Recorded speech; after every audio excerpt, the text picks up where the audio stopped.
Everyone, গতকালকে রাত থেকে ইরান ইউএসের ওয়ার মূলত অ্যাটাক পাল্টা অ্যাটাকের মধ্যে নতুন রূপ ধারণ করেছে, যেখানে ইরান সব মিলিয়ে 5টা দেশের আমেরিকান মিলিটারি বেস ইনফ্রাস্ট্রাকচারে অ্যাটাক করেছে।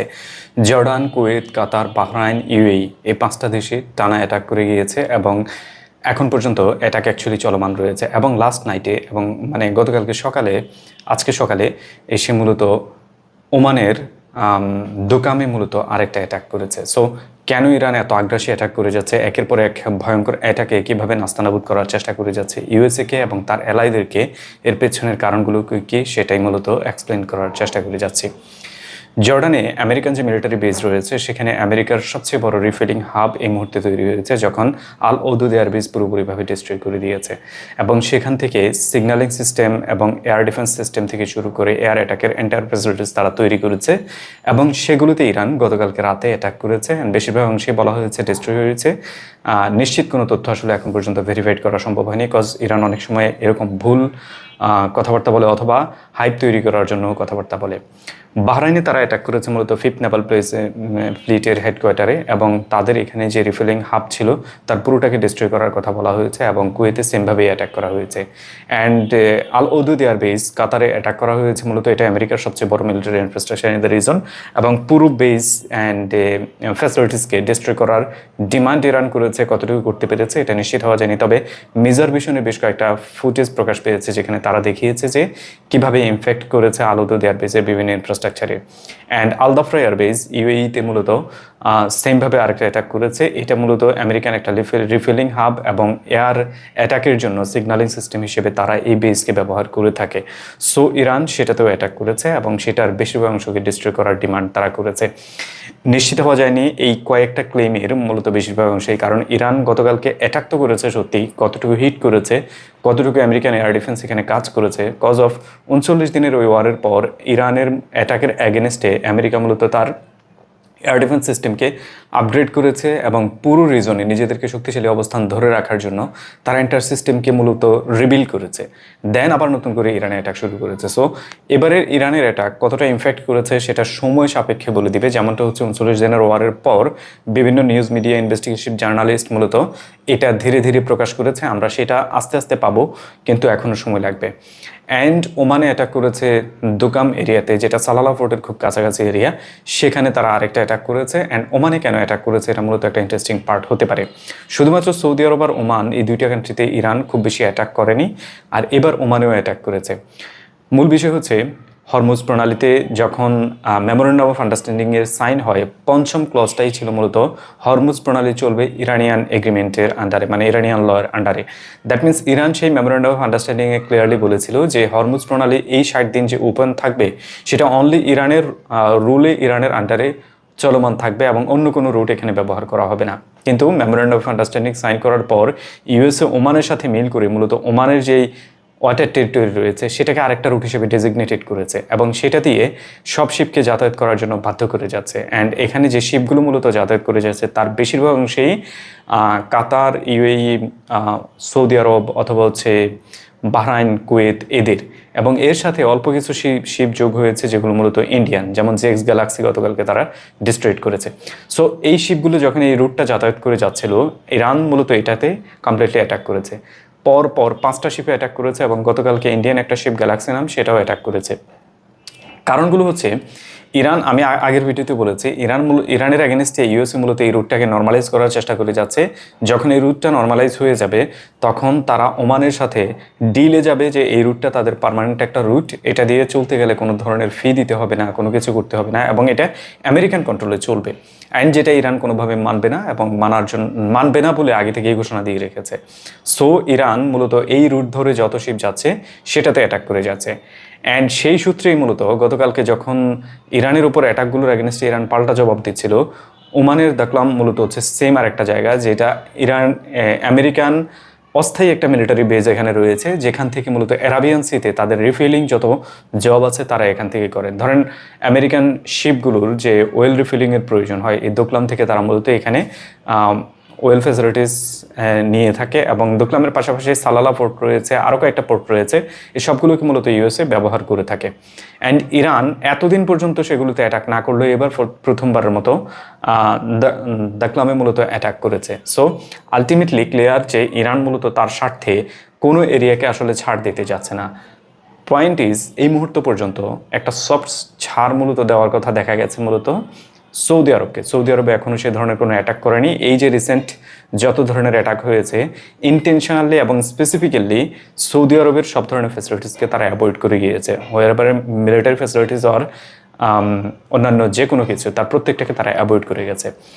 সিমস এটা মূলত ক্লিয়ারলি আন্ডারহুডে তাদের মধ্যে একটা বোঝাপড়া চলছে এবং আমেরিকার সাথে, আমেরিকাকে যদি মধ্যপ্রাচ্য থেকে তাড়াতে হয় তাহলে আপনাকে সবার আগে হাতে নিতে হবে মূলত সৌদি আরবকে।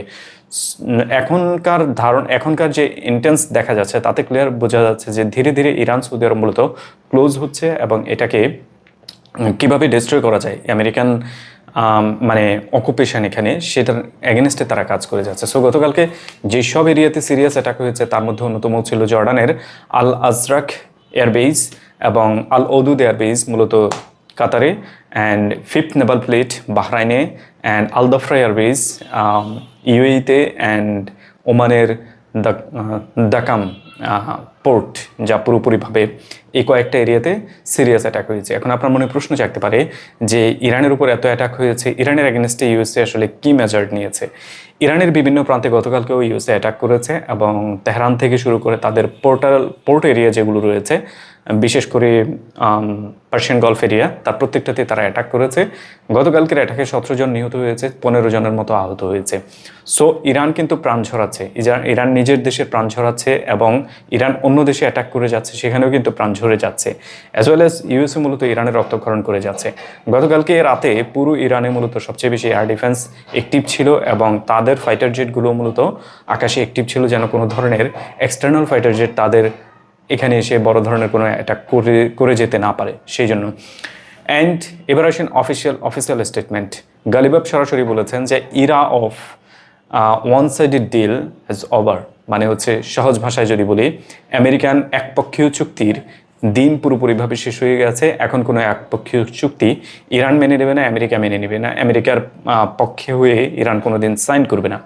এটা মূলত গালিবাফ গতকালকে বলেছে। এবং একই সাথে যে আমেরিকান ইন্টেলিজেন্স মানে ইসরায়েলি ইন্টেলিজেন্সের কথায় ডোনাল্ড ট্রাম্পকে অ্যাসাসিনেশনের কথা ডোনাল্ড ট্রাম্প সারা মিডিয়াতে চষে বেরিয়েছে গত 2 দিন ধরে, সেটাকে ওয়ার্ল্ড স্ট্রিট জার্নালের একটা কলামে আজকে পুরোপুরিভাবে প্রত্যাখ্যান করেছে মূলত সিআইএ বলেছে যে এই ধরনের কোনো এভিডেন্স তাদের কাছে নেই এবং যেগুলো বলা হয়েছে সেগুলোর সাপোর্ট করার মতো কোনো ধরনের রেফারেন্স বা সোর্স কিছুই তাদের সাথে শেয়ার করা হয়নি এবং তারা বিলিভ করে না যে এই ধরনের কোনো অ্যাসাসিনেশন অ্যাটেম্পট ইরান এই মুহূর্ত পর্যন্ত করে গিয়েছে। সো যে আমি প্রথম দিন থেকে বলে যাচ্ছিলাম, এটা মূলত ইসরায়েল ক্লিয়ারলি ডোনাল্ড ট্রাম্পকে অ্যাসাসিনেট করার একটা প্লট তৈরি করে যাচ্ছে, যেটা নর্মালাইজ করা শুরু করে দিয়েছে ইউএসএতে এবং ভিকটিম বানানোর চেষ্টা করে যাচ্ছে ইরানকে। অ্যান্ড দেন ওয়ার্ল্ড স্ট্রিট জার্নালের আজকের রিপোর্টে এবং সিআইএর যে অফিসিয়ালদের মতামত সেটাতে মূলত অনেকটা সিমিলারিটি পাওয়া গেছে যে বাস্তবতা এমন কিছুই হতে যাচ্ছে। অ্যান্ড এখন আপনার মনে প্রশ্ন জাগতে পারে যে এই ওয়ারের আসলে শেষ কোথায় এবং শেষ হবে কি না। এই ওয়ারটা আসলে এত সহজে শেষ হওয়ার মতো জায়গায় অ্যাকচুয়ালি নেই। আপনি যদি ওয়ারের দিকে তাকান তাহলে আপনি হয়তো খুঁজে পাবেন ইউএসএ ভার্সেস ইরানের ওয়ার হচ্ছে, কিন্তু আমি এটাকে একদম এভাবে দেখি না। এর পেছনের অনেকগুলো কারণ রয়েছে। যার প্রথম কারণটা হচ্ছে ওয়ারটা পুরোপুরিভাবে এম্পায়ার ভার্সেস এক্সিস্টেন্সের মধ্যে হচ্ছে। এম্পায়ার হচ্ছে এখানে ইউএসের সাপোর্টিং হ্যান্ড হচ্ছে এন্টায়ার জিসিসি, যারা ইউএস এম্পায়ারকে টিকিয়ে রাখার চেষ্টা করে যাচ্ছে এবং জিসিসিকে পুরোপুরিভাবে কন্ট্রোল করে Israel. That's the entire empiring ecosystem, যেটা হচ্ছে মিলিটারি মধ্যপ্রাচ্য জুড়ে কাজ করে যাচ্ছে। অ্যান্ড এক্সিস্টেন্স মূলত হচ্ছে ইরান মূলত তার এক্সিস্টেন্সিয়াল যত থ্রেট আছে তার বিরুদ্ধে কাজ করে যাচ্ছে, নিজের ভূমিকে টিকিয়ে রাখার জন্য সে লড়াই করে যাচ্ছে। নট জাস্ট লড়াই করে যাচ্ছে, এন্টায়ার একটা এম্পায়ারের বিরুদ্ধে লড়াই করে যাচ্ছে, যেখানে dozens of countries multi continent একসাথে যোগ হয়েছে। আপনি যদি আমেরিকার এই অ্যাগ্রেশনের দিকে তাকান তাহলে খুঁজে পাবেন এখানে আমেরিকার হয়ে কাজ করে যাচ্ছে ইউরোপিয়ান অর্ধেকেরও বেশি কান্ট্রি। হয়তো আপনি ইতালি, স্পেন কিংবা ফ্রান্সের কিছু কিছু শর্ট এরিয়াতে তাদেরকে আপনি হয়তো খুঁজে পাবেন না।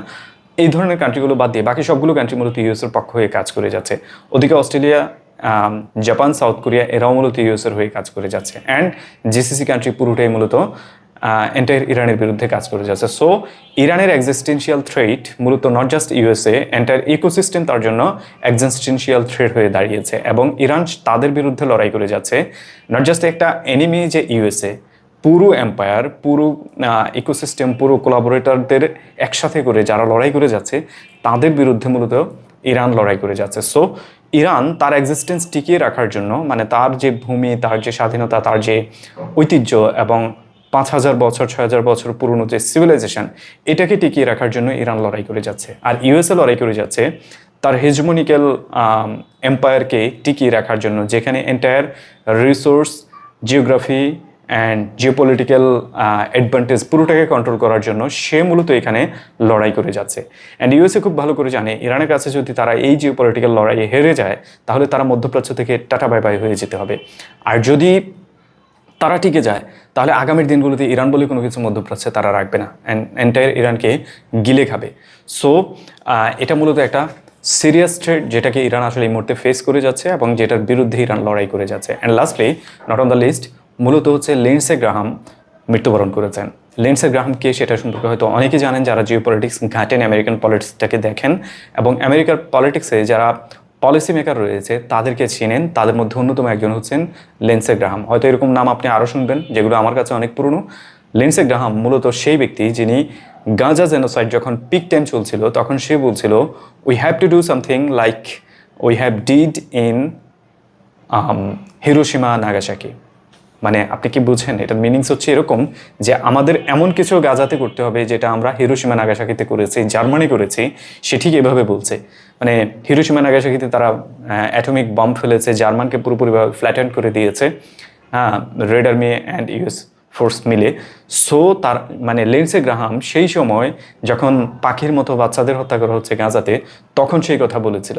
আপনি জাস্ট আন্দাজ করতে পারেন যে কোন মানুষের মৃত্যু হয়েছে এবং আপনি কীভাবে এটা রিয়েক্ট করবেন। So as Iranian television media থেকে শুরু করে প্রো ইরানিয়ান যতগুলো নিউজ রয়েছে তারা এটাকে হাইলাইটস করেছে গো টু হেল হিসেবে।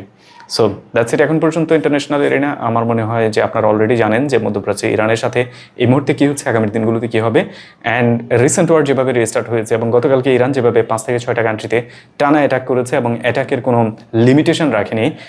খাইবার শিখান মতো মিসাইল মূলত তারা ইউজ করেছে, ballistic, cruise and drone, almost everything তারা ইউজ করে মূলত অ্যাটাক করেছে। অ্যান্ড ইরান মূলত এই লাস্ট 39 দিন ওয়ারের পরে তাদের যে ড্রোন প্রোডাকশন রয়েছে সেটা ট্রাইফোল্ড টু ফিফথ ফোল্ড করেছে। অনেক ইন্ডাস্ট্রিতে তারা ফিফথ ফোল্ড করেছে, অনেক ইন্ডাস্ট্রিতে ট্রাইফোল্ড করেছে। সো তারা যদি এন্টায়ার 39 দিন ওয়ারে 5,000 ড্রোনও ব্যবহার করে থাকে, নেক্সট ওয়ারের জন্য তারা 50,000 ড্রোনের প্রিপারেশন নিয়েছে। ব্যাপারটা এরকম হয়ে আছে। So that's it. এখন পর্যন্ত টাটা বাই বাই, আল্লাহ হাফেজ।